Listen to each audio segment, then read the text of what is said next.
Hi, welcome to my podcast where I talk to strong, successful women about their stories. We talk about things that matter. We get real, we get authentic, and we get raw.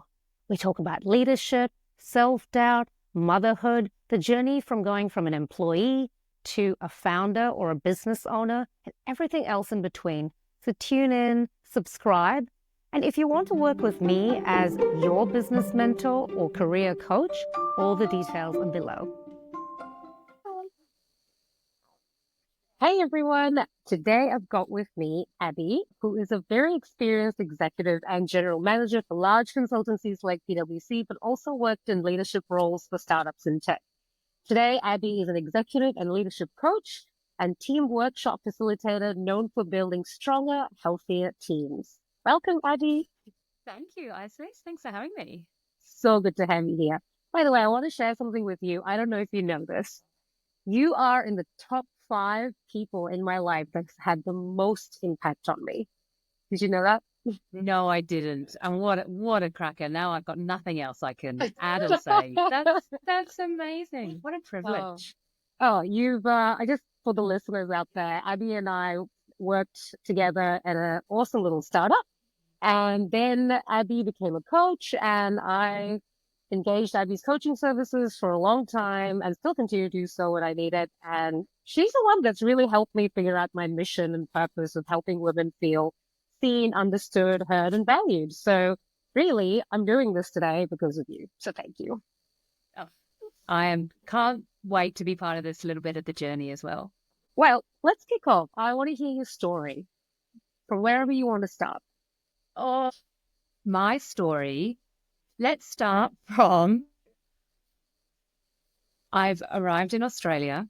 Yeah. And I'm in my early 20s. I had left an awesome friendship group, awesome family, super close. And I was just coming to Australia for a year, as so many English backpackers do. But I think my part of the story starts, for anyone who lives in Sydney or knows Sydney, I was standing at Manly Wharf Bar.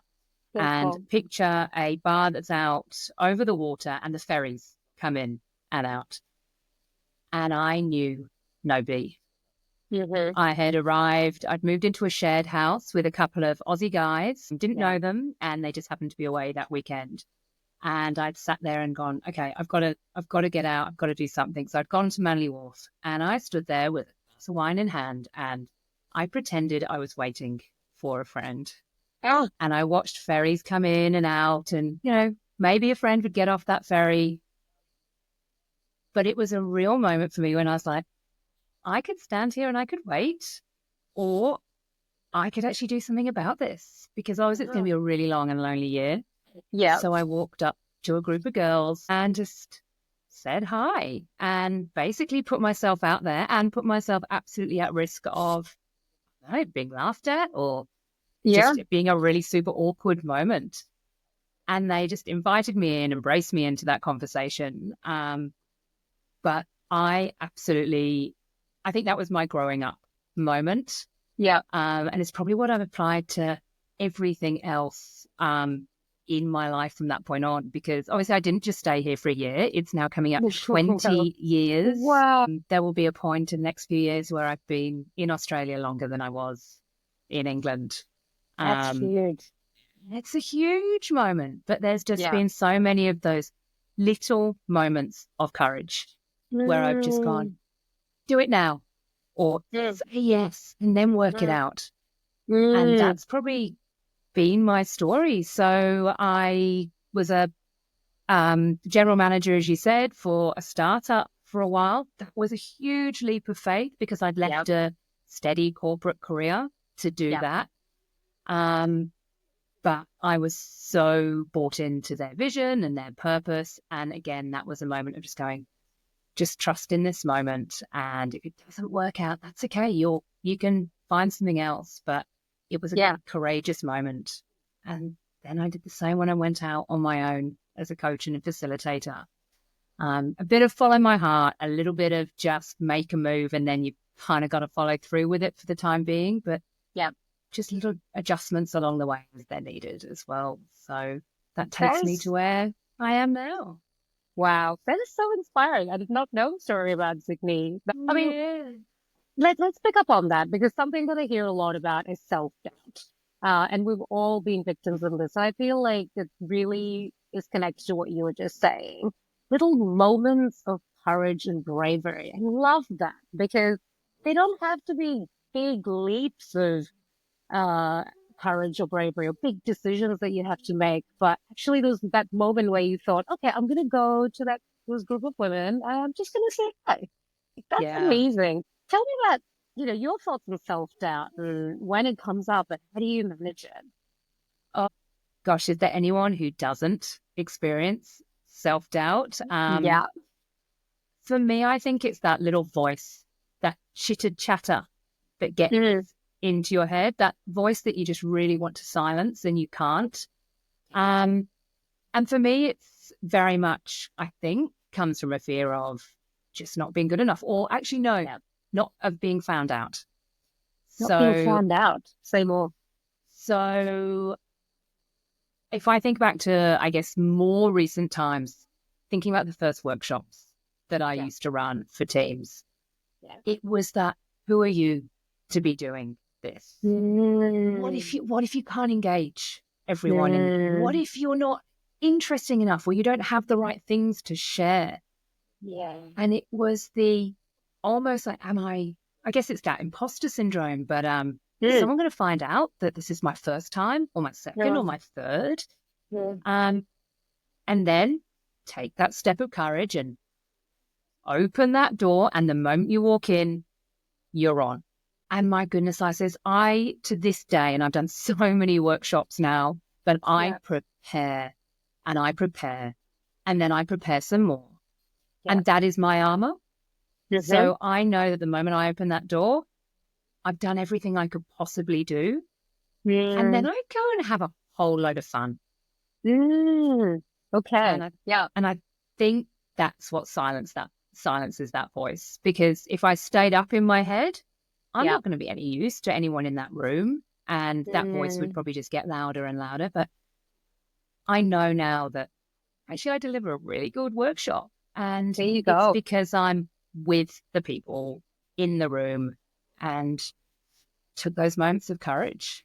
You're in your flow. And there's a lot of good things you said there. So it feels to me like the voices, yes, we all have them and this has come up before. So it's listening to the voice, but forging ahead and doing what you want to do anyway.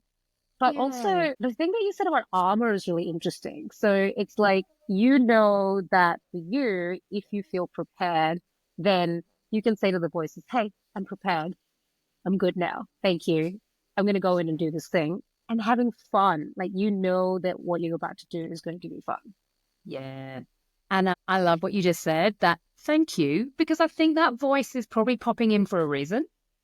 Like, Yes. you're not just going Yes. to open that door with none of this going on.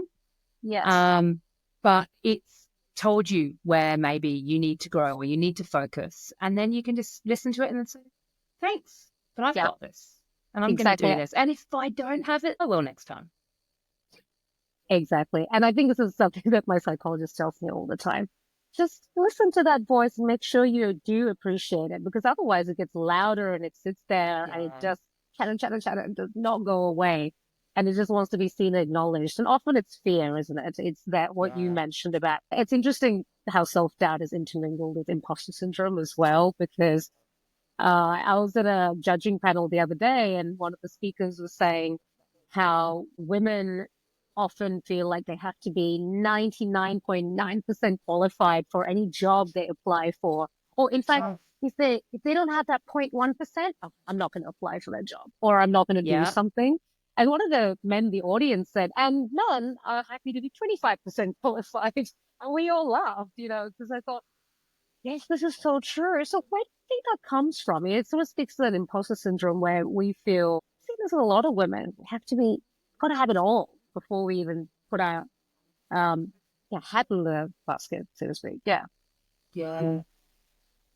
I reference that application got to be 99% or 25%. The stats vary a little bit, to so many people. And what I see when I'm working with female clients is it is this striving for perfectionism. And I think in many ways it comes from almost trying to prove yourself. Whether that's from something that's happened in the past or just a story that they've been telling themselves as well. And it's a really challenging one, because you kind of need to be able to move past that to then be able to go on and decide how to do things the way that you want to do them, and to own it as well. And but yeah, I think it's also building up data, isn't it? When you're younger, you don't have enough moments of failure. I know we're meant to fail. I find that I'm more gripped by fear of failure than, say, other people or even male colleagues or counterparts that I've worked with. So that I've noticed they have a sense of, if I do fail, it's okay. I'll just try again. It's no big deal. Whereas in my mind, I think, no, you're not allowed to. You've got, every time you start something, it has to be perfect. It has to be, or what does that say about you as a person? So, and I think the only thing that's helped is to actually just one step at a time, just do that one next thing, and let's just see what happens. Absolutely. And to share stories with each other. I think that's the other thing. There's not as many females that you could recall as founders of these really successful companies that we know their stories. And look, there's some phenomenal ones out there. I always look to Canva as such a phenomenal example. Yeah, Melanie Perkins. We just want to share those stories. Like, it wasn't smooth sailing all the way, whether you're male or female. But we just need to hear more of that. And she messed this up, or this one went wrong, or I had 3 businesses before this one that you now know about as well. And just to be a lot more vulnerable. Yes, this is very true. So switching gears a little bit, I want to talk about leadership. It's something that people have a lot of questions about, worry about. I speak to particularly young women a lot who worry about, how do they get into leadership? What does it feel like? So I'd love to hear your story about, when did you become a people leader, and how did it feel? I became a people leader really quite early on in my career, and in many ways it was accidental. I had joined a founder-led company. It was when I had first landed in Sydney. And we went from strength to strength. And with that came a huge influx of people. And they just naturally fell into my team. And suddenly I was a people leader. Right. Or was I a leader? If I look back, I don't know. I certainly had people in my team. Good distinction. Yep. And look, it felt quite natural in terms of, I get on with people. I like people. People tend to like me. Yeah, they do. But then I realized what it is to then be a leader. Because it was this tightrope of just getting on with people to then having to have really tough conversations. And having to, I sat between the founder and my team and learning what that role was. A story I share with people when I'm sort of doing the workshops is one around,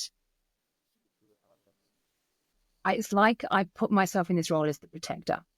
I loved my team. They were junior. I was junior. My boss was a real go-getter. She had to be running this own business and could be quite abrupt. And so I put myself into that role of, I'll shield my team from that. And I thought at the time that was what I was there to do.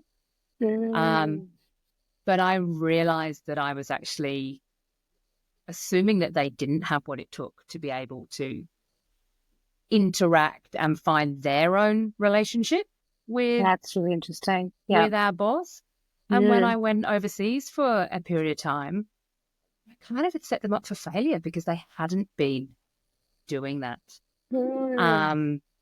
So that was my real aha moment of very early leadership of, this isn't something about just getting along and being a people person. But my goodness, there's actually a lot to this, and really working out, well, who do I want to be as a leader for me but also for my team. The people. That's a really good point you make about the protecting. And how do you find the balance? Because I've struggled with this as well. I find that this kind of mommy energy kicks in, and I think, okay, these are my people, these are my babies now. And to your point, they're not babies, they're adults. We're both mothers, so we know that there's a difference. And they can look after them. So that you raise a really good point. So as a leader, now you've had a lot more experience. Yeah. What is the balance between protecting your team, which is part of the job, but not overly protecting them either? Yeah. I will always come back to what is it that we're here to do and the alignment around that vision, and what are those values that guide us all in the way we want to be. And if as a leader, I can create cohesion around that and a set of behaviors that fall out of that, then I think it's up to me to let people work out their own paths. And you know what? I do draw on motherhood, and my goodness, I'm definitely no expert at motherhood. I will definitely own that one. I expect my two hardest stakeholders would also give me some pretty damning feedback. But I'd be too scared to ask mine. That's one feedback I don't see. But you know that idea of the helicopter parent that people talk about, constantly hovering to save your little cherub from danger. Another one that I'd heard on a podcast was around the steamroller parent. And it got me thinking about this through the lens of leadership. The steamroller parent is the person that goes ahead of their children, clearing the path, getting rid of any rocks or bumps or anything that they might stumble on to make their path easy. I just think that is such a good way to think of it in leadership. You can be there to help them work it out if they can't work it out. But they've got to be able to go over those bumps, and you've just kind of got to get out of the way so long as you've managed to set up that environment where it's okay to fall. And it's okay to also put your hand up and ask for help. So I think that's probably the balance for me. Set up that psychologically safe environment guided by vision and values, and let people forge their own path and be the adults that they are. Yeah, that's a really good point. You can't, just like our kids, you can't stop them from hurting themselves, but it's actually letting them know that you're there. If they fail, if they fall down, if they hurt themselves, as a leader, you're there to have their back, to help them. Absolutely. Show what could have been done better, all of those traits. Yeah. You mentioned psychological safety, and this is a phrase that, I've heard a fair bit in the last few years. Google did a big piece of research around it. I know you must do a lot of that in your work. Tell me a bit more about psychological safety and what that's meant for you, especially in the work that you do with teams. I hope it's not at risk of over being used as a word, because you get almost flavor of the month words. Yes. And then nobody cares what they are. It's like, exactly. You just tune out psychological safety, another thing. Another buzzword. And that's right. So I always don't want it to have this label, because I think it's just at the essence of what allows you to thrive at work. For me, and the way I think of it is, I get to turn up to work as me, as my authentic self, and I get to bring as much of that to work as I want. I get to challenge the status quo without fear of a negative outcome. So if there's something that I see that I think could be done differently, I get to be able to voice that. I get to be able to try and push at things, and I get to fall flat on my face, but there's someone there saying, that's okay. And I can move forward through that. So it's, I guess, that ability to be me and to build that resilience as well. And to give things a go. And I think that just sits at the essence of what it is to be human, and then to be human in a workplace. That's really interesting, because I've always heard of psychological safety defined in a particular way. And a lot of it is about, as a leader, you need to be vulnerable at work. You need to bring your authentic self, but that has a particular flavor. It's like you need to share personal stories. But I like what you're saying, which is you need to do what makes it feel like you. And of course, that's being authentic, but maybe that's not necessarily sharing all your personal stories from home or whatever it takes, but it's creating vulnerability in a sense, because you're just being true to yourself. So if that Yeah. means challenging the status quo, that's probably what people need to see. And if you're as a leader challenging the status quo, then the people below you and around you are thinking, she's doing that. It's working out okay for her. Must be safe for me to do that too.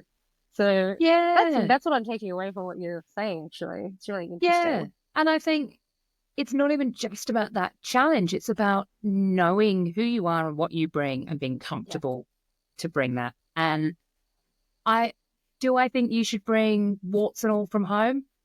Not all of the time. Do it if you're comfortable to do so and you've got that trusted network. Absolutely. I mean, so many of us spend so much time at work that it Yeah. is important to share.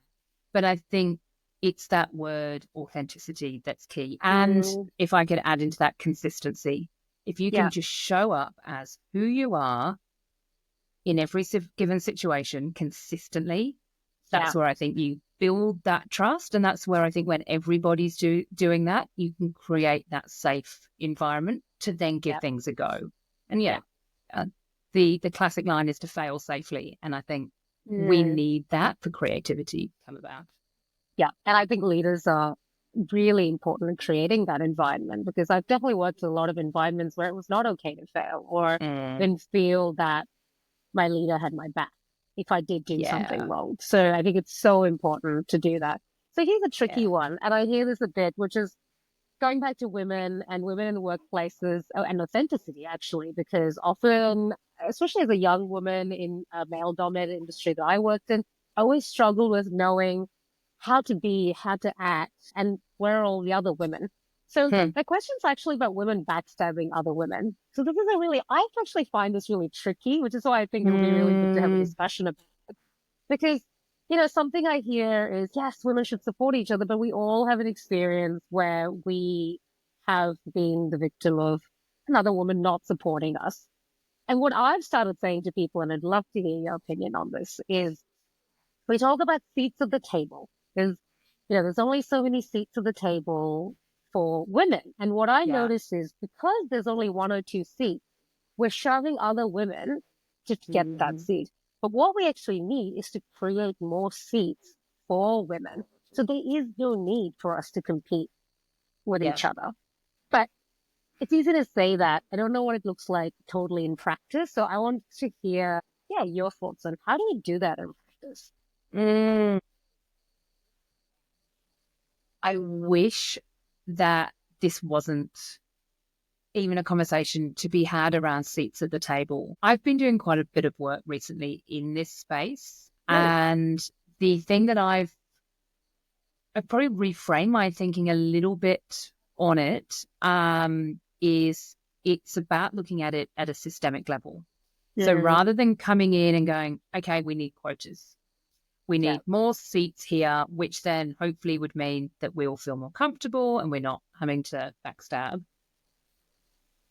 But that's just fixing it where the problem rises or putting out the fires or however you want to look at it. But if you picture it like a ladder, and that's the top ladder, well, then let's look where those wonky rungs are along the way, or where those broken rungs. What is it along the way that has caused this issue? Did it start with the way things were positioned at high school leaving with your careers advisor? Was it about the way courses were structured at university? Or where does this start? Where do we start that story of certain types of careers for men or for women? STEM is a really good example that a lot of work is being done to fix right now. Yeah. But I think you're absolutely right. Like, if it felt that equality was there, I don't think we would see so much backstabbing, which is just, it's so sad, because if we could rise each other higher, but I think it's just going, where are those wonky rungs? And then as an individual in an organization, what role can I play in calling that out, or pulling at the little threads that might change the system? You're not going to be able to fix it and change it all, but where can I start to shift that? It's really interesting because you bring up something that I heard from my daughter the other day. So she's 14 and she is going into year 10 and she wanted to pick woodworking as a subject. But or was it maybe last year or this year? Anyway, she didn't end up picking it because there wasn't a single girl who was going to do that course. And I thought, this is where it's begun. This is where it started. And I didn't know what to do. I didn't know what to say because, like I said, it is a lot about friendships and they don't particularly want to hang out with boys, which, it's not a bad thing for a second. Until woodwork becomes very popular in a few years' time. Exactly. Probably next year. So I can see this is where it starts to begin. I don't know if you've, you've experienced similar things with your children. I know you also have girls. So yeah, I mean, they're 8 and 11 at the moment. Boys are definitely still a distant thing. Well, sort of, still stinky. But you do. I mean, you see it in the conversations they have. And you know that the dark question that gets asked when they're in primary school, what do you want to be when you grow up? Yeah. It starts from there. And you're influenced by your kid, by your friends. And so, you want to do this? Or I want to do that too. Yeah. My slightly precocious daughter, I went into her classroom and she had her picture hanging up of what did she want to be. And she said, as in huge writing, how on earth could I answer that? I'm 9 years old, which she was at the time. There are so many options and so many options that we don't even know about yet. Yes. So, yeah, you go, Frankie. You're like, mothering award. I have done a good job. I don't know if I can take that credit. She was born that way. That's so great. And that's exactly it, isn't it? It's actually showing them that they do have lots of options and they don't need to be stereotyped into a particular thing or a role or a class because everyone else says they should be. So no, I think that's really hopeful. Okay, so we've touched on this, so let's go into a deeper motherhood. I've worked with a lot of women recently who asked me the question, when should I have kids? How is this going to impact work? They're still worried, Abbie, just like we were 10, 15 years ago about how it'll look, how much time they should take off. And it makes me really sad because it's still something the next generation's grappling with. So tell me a bit about your journey into motherhood. How did that impact your work? How did you deal with it? I had my first daughter when I was 30, Frankie. I always pictured myself with a family, sort of that just replication of what I had, grew up with my sister, mum and dad. That's sort of what it looked like in my future. But I definitely wasn't one of the cooing 20-year-olds with my head in other people's prams. Yep. I do remember looking around and seeing people that were and going, am I missing something? Am I actually going to be able to do this? And then my friendship group, my husband, just that little bit older, they all started having kids a little bit earlier than maybe if I'd stayed back in England with my uni crew. So I guess it was sort of all happening for me potentially a little bit earlier than I had expected. I had a miscarriage before Frankie, early term, but still so devastating. Sad. So devastating. Yeah. And in a crazy kind of way, I guess that's when I realized that I actually did have this huge capacity for love, and it is something that I wanted. And then when Frankie was born, that was just, you just can't describe it. It was huge, but there was also then this huge capacity for fear. Of, I've got to look after. Keeping your this heart little is now human alive. and walking outside of you. And I love that. The heart is walking outside of you. So was I Earth Mum? Probably not. Thank goodness. Did I read as much as I could? Yes, because that's back to that preparing. Did it make sense for Frankie? No. She's kind of, I don't know, I think she's done 10 lives before this one, and she does life her way. Yeah. But it was actually a really good lesson for me, because when my second daughter, Holly, was born 3.5 years later, completely different personality. I realized that my role is just to almost get out of their way. The And same thing. yeah, it is. Yeah. And it's the little nudges, it's the guidance, but they do life so differently to one another, and they are both doing life amazingly, but it's in their own way. So I guess that's sort of my motherhood journey, and that is a real challenge. I love to control. I admit that, and it's probably my greatest challenge in motherhood is to let go of that need to control. Yes. What it looked like for me going into work, I was really fortunate. That's when I was in big corporate world at the time. It was actually a conscious decision to make sure I was in corporate world, heading into children years. Yeah. I took a year off because of the benefits. Yeah. Yeah. So I took a year off with both of the girls.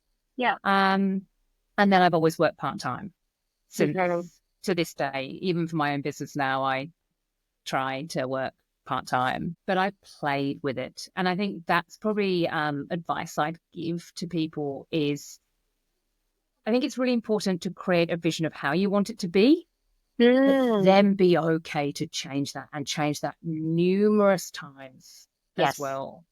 Yes. You don't know what you're going to be presented with. You don't know what that is going to be like on a day-to-day when you're pregnant and when you're thinking about that, when you're on parental leave.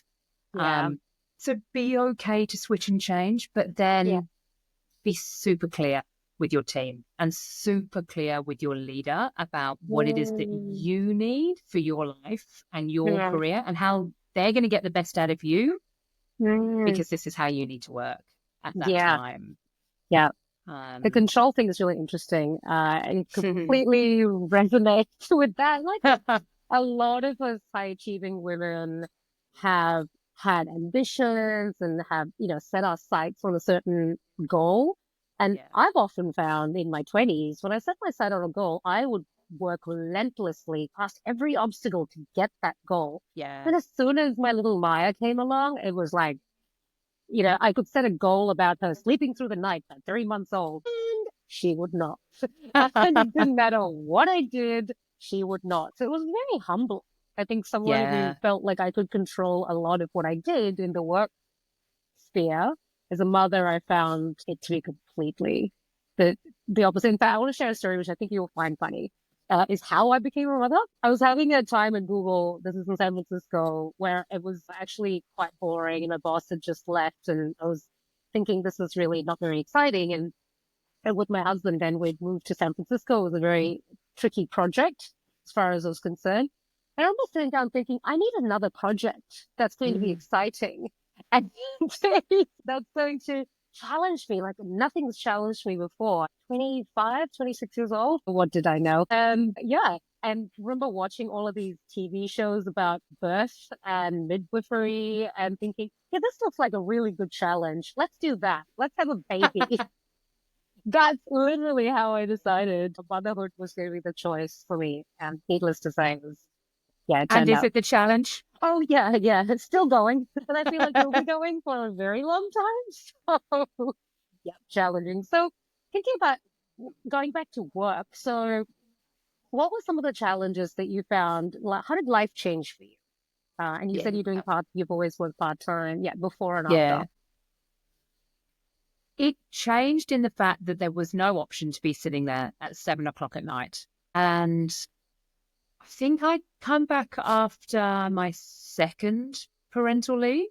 It would have been after Holly. And I'd moved into the team that I had been trying to get into for a period of time at this corporate. My female boss, she didn't have children, but she was really open, really aware. Her whole team were female, lots of people with kids. But we had a really frank conversation about what it was like to work part-time and the hours that I'd be working. Yeah. And I'd definitely been seen as the person who is reliable because I'll always get it done no matter what it takes. Mm-hmm. You know, I needed to rebrand myself in that moment with her. And Oh. I can picture it so clearly. I'm not even sitting down. I'm standing in her office door. I obviously was like, I've got to get this out and I don't have time to sit down. Yeah. And I said, I will make you one promise, and that is that I will be so impactful in this team and I will achieve all the outcomes that we will get. And I will be such a valued member of this team. Wow. But I will not be here at 7:00 at night. Wow. I won't be here at 6:00 at night. And there was a little bit of an old culture still at the time, and thankfully it shifted in this company now, but a little bit of the walk the floor leadership. So who's at their desks late at night is the high performers. Yep. And I said, I will be a high performer, but I'm not doing it on hours spent at my desk. I said, let me show you. I don't quite know what it's going to look like yet, but I want this to be a conversation that we have. Yeah. She was a senior female, and I could see that she had an opportunity to be able to influence this as well. Yeah. And to her credit, a couple of months in, she just said, I just want to say thank you, because that was a conversation that I've never actually had before. And so how did it change the way I work? No doubt the most efficient, smart working phase of my life is post-kids. That's really encouraging. That's awesome. And I just think you gain so many skills through motherhood. Yeah. That are in addition to the ones that you had before motherhood. Agree. Yeah. So when you step back into that office, you are a bigger, stronger, more awesome version than you were before. Yeah. And what I just want is more women to be able to feel that. I could talk on this all day long. And to not be apologetic about the hours or the part-time or just being a mother. Yes. It's to be able to go in and own your value. And then how and when you work is just semantics from that point on. Yeah. This is so important, because I think a lot of us before having kids, our way of working was sheer hard work. It's just put in the hours, show up, always be the one that says, yes, I'll take that extra project on. Yes, I'll do this. And perhaps, before you have kids, you have that time. And even for those listeners who don't plan to have children and don't have children, the same policy applies. You still want to protect your time. You got hobbies, you've got things you want to do outside of your work. Just because you don't have children at home doesn't mean that you want to stay at work all day. It's the same thing, right? And I think that transition, and it's a maturity transition and a skills transition rather than necessarily anything else, but motherhood forces it, of course. It forces our hand. Yeah. I find that it's working hard to working smart. And that's so, people talk about that a lot, but it's also a bit of an eye roll cliche. How do I work smart? But I think it's about you just have less hours. You just can't afford. If you don't pick up your kid from daycare at 5:00, they're charging you $10 a minute or whatever, so exorbitant amount. No, I actually gotta get out of here. I just have to. You don't pay me enough to do this. So I think that's such an important point that you make, is that it doesn't make your work life any worse. It doesn't necessarily have to. You find a different way of doing things. And the skills that I wish it was okay to put that on our CV. I want it to be okay. So you say, I've got multitasking skills. I've got skills being able to manage very angry customers all the time. Crisis management. Right? Efficiency, all sorts of things. So you do pick up some of these skills. And when you go back to work, you're actually a different person, but often in a much better way. Yeah. I feel like you've just done a different job. And I think parenthood brings a really healthy perspective to work as well. And I think that is really valuable in the workplace. So it's different lenses, different perspectives. I mean, that's parenthood aside, that's everything in the workplace. When you can just try to create that richness through different ways of seeing the world. Yeah. Those are really great workplaces, and they do some incredible stuff. And I just think finding ways to have parents, mums or dads, being able to drive their careers forward whilst also doing family life is really, really critical. Yeah. I've even noticed people taking a year off or 2 years off to go traveling in the middle of their career. But I think this is a wonderful trend because, again, that's when you've had a bit of money saved up and you still have the time and youth behind you. And the experience, again, that you learn from traveling around the world, meeting new cultures, staying in backpackers, that as an employer, I would want that. I'd want that. I want to hire that person. I think it's a sort of a give yourself permission to go out and do whatever you need to do and then come back knowing that you're stronger because of the experience you've just had, whether it's parenting, whether it's a surf mission. How cool would that have been? Oh my goodness. I know you would love that. I know. I love my kids, but also a year off surfing would have been really fun. But I think you mentioned the word power before. That is power to me. Yes. Power is being in control of the decisions that you get to make for how you do life in your career. And I get the privilege that comes along with that statement. I really do. But in those moments of how I work, how I spend my time, what I do when I'm not working, whether that's family or travel or sport, that is at the essence of what power is to me. Yeah, I love that.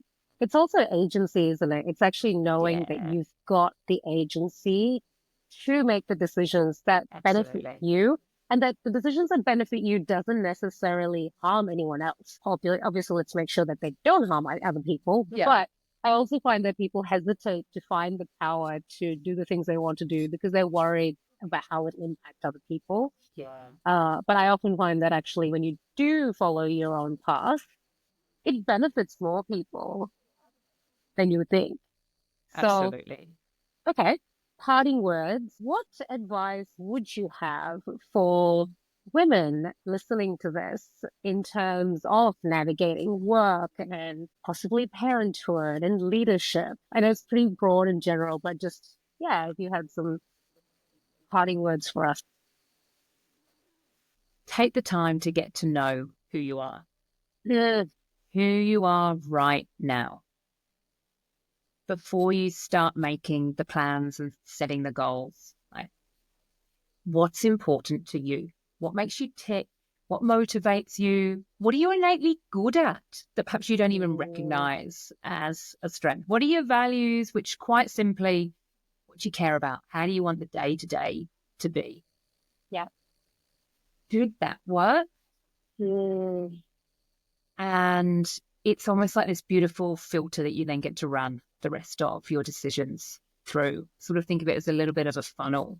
So what comes out the other side is just informed with going, this is in line with who I am and what I want to do. And so then that goal planning and that way forward will all become a lot easier. Love that. And of course, if you are stuck doing that on your own, Abbie is a wonderful coach. Might have a little bit of availability, I don't know. And definitely you should work with Abbie. She's amazing. So thank you so much for all the incredible stories and insights and being so open and honest and sharing with us today. Thank you so much. Thank you, Isis. And I'll see you really at soon, I hope. Yes, once I recover from my knee surgery. Great to chat. Thank you. Bye. Bye. I hope you enjoyed that episode. All the details from the show are in the show notes below. If you want help with any of those topics, feel free to contact me. I am your career coach and business mentor. I can help you grow your business or help you with those really difficult decisions that you might be struggling with, like, should I quit my job? Or how do I ask for a pay rise? Or should I change careers? If you're struggling with any of these things, contact me.